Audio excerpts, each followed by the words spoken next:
ವೀಕ್ಷಕರೇ, ನಟ challenging star Darshan ಅವರ ರೇಣುಕಾಸ್ವಾಮಿ ಕೊಲೆ ಕೇಸ್ನಲ್ಲಿ ದರ್ಶನ್ ಸೇರಿದಂತೆ ಎಲ್ಲ ಆರೋಪಿಗಳ ಮೇಲೆ ಐಪಿಸಿ ಸೆಕ್ಷನ್ 302 ಕೇಸನ್ನು ಹಾಕಲಾಗಿದ್ದು, ಈ ಒಂದು ಐಪಿಸಿ ಸೆಕ್ಷನ್ಗೆ ನ್ಯಾಯಾಧೀಶರಿಗೆ ಕೇವಲ 2 ಪನಿಷ್ಮೆಂಟ್ ಅನ್ನು ಮಾತ್ರ ಕೊಡಲು ಸಾಧ್ಯವಿದ್ದು, ಅದರಲ್ಲಿ ಒಂದು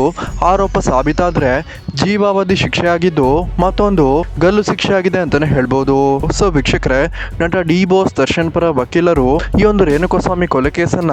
ಐಪಿಸಿ ಸೆಕ್ಷನ್ 302 ಇಂದ BNS 103 ಸೆಕ್ಷನ್ಗೆ ಪರಿವರ್ತನೆಯನ್ನ ಮಾಡಲು ಸುಪ್ರೀಂ ಕೋರ್ಟ್ ಬಳಿ ವಿನಂತಿಯನ್ನ ಮಾಡಿಕೊಳ್ಳಲಿದ್ದಾರೆ ಅಂತ ಹೇಳಲಾಗ್ತಿದೆ. ಒಂದು ವೇಳೆ ಸೆಕ್ಷನ್ ಪರಿವರ್ತನೆ ಆದ್ರೆ ರೇಣುಕಾಸ್ವಾಮಿ ಕೊಲೆ ಗ್ರೂಪ್ ಮರ್ಡರ್ ಅಂತ ಆಗಲಿದ್ದು, ಈ ಒಂದು ಗ್ರೂಪ್ ಮರ್ಡರ್ಗೆ ಕನಿಷ್ಠ ಪಕ್ಷ 7 ವರ್ಷ ಶಿಕ್ಷೆ ಇದ್ದು, ಈ ಒಂದು ಕಾರಣದಿಂದ ಬೈ ಚಾನ್ಸ್ ಆರೋಪ ಸಾಬೀತಾದ್ರೆ 7 ವರ್ಷ ಪನಿಷ್ಮೆಂಟ್ ನಲ್ಲಿ ನಟ ದರ್ಶನ್ ಬಚಾವ್ ಆಗಬಹುದು ಅಂತ ಕಾನೂನು ಪಂಡಿತರ ಲೆಕ್ಕಾಚಾರ ಅಂತ ಹೇಳಲಾಗ್ತಿದೆ. ಆದ್ರೆ ಇದ್ರ ಬಗ್ಗೆ ನಟ ದರ್ಶನ್ ಪರ ವಕೀಲರು ಇನ್ನೂ ಕೂಡ ಸಾಕಷ್ಟು ರಿಸರ್ಚ್ ಅನ್ನ ಮಾಡ್ತಿದ್ದು, ಜಾಮೀನು ಸಿಕ್ಕಿಲ್ಲ ಅಂದ್ರೂ ಪರವಾಗಿಲ್ಲ, ಆದ್ರೆ ನಟ ದರ್ಶನ್ ಅವರು ನಿರಪರಾಧಿ ಅಂತ ಸಾಬೀತಾಗಬೇಕು ಅಂತ